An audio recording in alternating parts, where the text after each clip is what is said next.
ওং অজ্ঞানতিমিরন্ধস্য জ্ঞানাঞ্জনশলাকায়া চক্ষুরশ্মিলিতং যেন তস্মৈ শ্রী গুরুবে নমঃ। মন্ত্রসত্যং পূজা সত্যং সত্যং দেব নিরঞ্জন গুরুবাক্যং সদা সত্যং সত্যমেব পরম পদম। অখণ্ড মণ্ডলাকারং ব্যাপ্তং যেন চরাচরম তৎপদং দর্শিতং যেন তস্মৈ শ্রী গুরুবে নমঃ। তস্মৈ শ্রী গুরুবে নমঃ।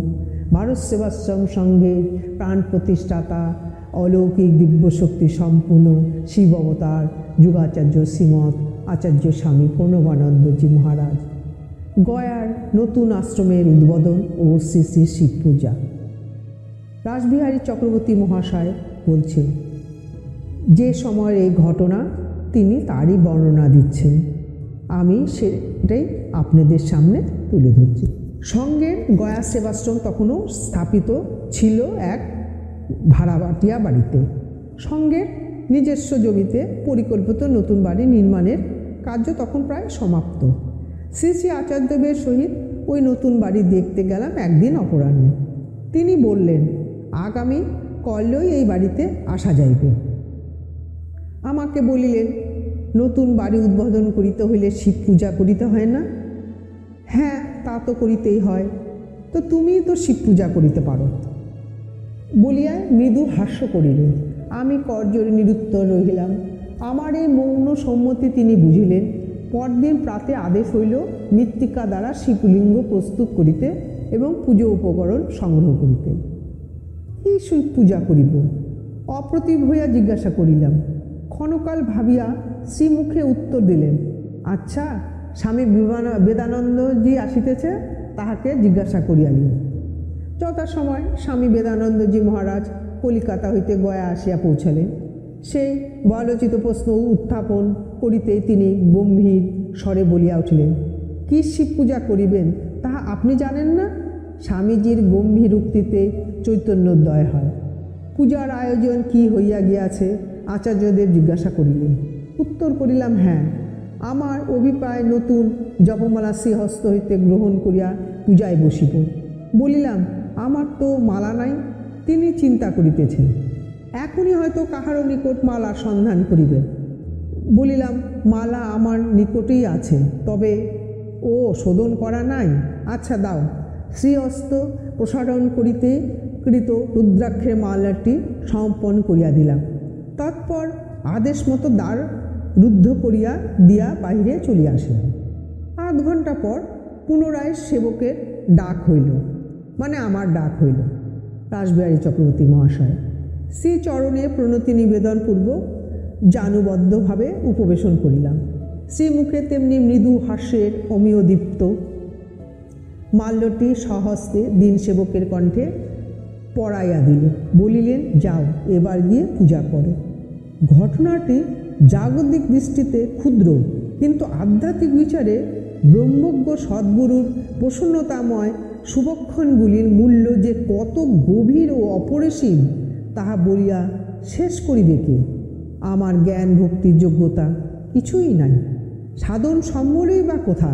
কিন্তু তথাপি দয়াময় শ্রীগুরুর অহেতুক কৃপা সমর্পিত মাল্যটিতে কি মোহনী শক্তি তিনি সঞ্চার করেছিলেন জানি না, কিন্তু উহা ধারণ করা মাত্রই মন অন্তর্মুখী হইয়া পড়িল।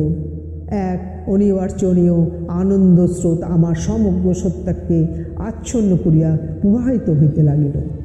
আনন্দ অতিশয্যে পূজার আসনে গিয়া বসিলাম। সত্যম শিবম সুন্দরম এর পূজা। অন্তর্মুখী না হইলে সে পূজার যথার্থ অধিকার জন্মে না। আচার্যদেব তো গতানুগতিক পূজা চাহেন না।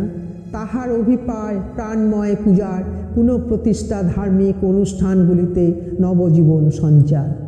অযোগ্য সন্তানের দ্বারা তাহার সেই অভিপ্রায় আর সিদ্ধ হইবে কি তিনিই জানেন। আচার্যদেব চারণ দলে সন্ন্যাসী ব্রহ্মচারী সেবকগণকে আদেশ করিলেন সিদ্ধ নাম কীর্তনের জন্য, যে নামে গুরু এবং শিব অভিন্ন রূপে প্রতিপাদিত। গুরু শক্তির জীবন্ত সংযোগ না ঘটিলে এই যুগে শিব জাগবেন না। গতানুগতিক মন্ত্রী পূজার শিব সব মাত্র। সেবকের অন্তরে সেই অনুভূতি সঞ্চারের জন্যই কি পূজার দেউলে নাম কীর্তনের আদেশ? সঙ্গের সাধক সন্তানগণে ভাবময় কণ্ঠ হইতে সঙ্গীত ধ্বনিত হইয়া উঠিল, ওং হরগুরু শঙ্কর শিব শম্ভু। সেই সঙ্গীত কানের ভিতর দিয়া মরমে প্রবেশ করিল, পূর্বের আনন্দ অনুভূতি প্রগাঢ়তর। কল্পনা নয়নে গুরু শিব অভেদ দর্শন করিতে লাগিলাম। কোথায় রহিল পুঁথিপত্র, কোথায় রহিল মন্ত্রতন্ত্র, কোথায় রহিল পুষ্প নৈবেদ্য, কিছুই জানি না।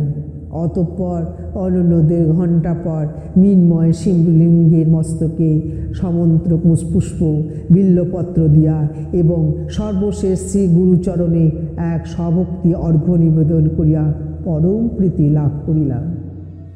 এতদিন কত মান্ত্রী পূজার অনুষ্ঠান করিয়াছি, কিন্তু এমনটি তো কোনো দিন হয় নাই। সেই পূজা ছিল প্রাণহীন গতানুগতিক। গুরুশক্তির আনুকূল্যে পূজা আজ সার্থক, প্রাণময়, আনন্দ রসঘন। ধন্য ধন্য গুরু তুমি, ধন্য তোমার কৃপাশক্তি। ধন্য হইল মানব তোমার শক্তি সাধন অমৃত মন্ত্রে। বন্দিছে সবে জীবন অর্ঘ্যে, মধুর ছন্দে মধুর মন্দে। বন্দি তোমার হে জগতাচার্য, নিখিল বিশ্ব মানব প্রাণ। নামিলে ধারায় ওগো বিশ্বরাজ, মহামুক্তির আনিলে বাণ। ধন্য হইল মানব তোমার শক্তি সাধন অমৃত মন্ত্র। ওম তস্যাৎ।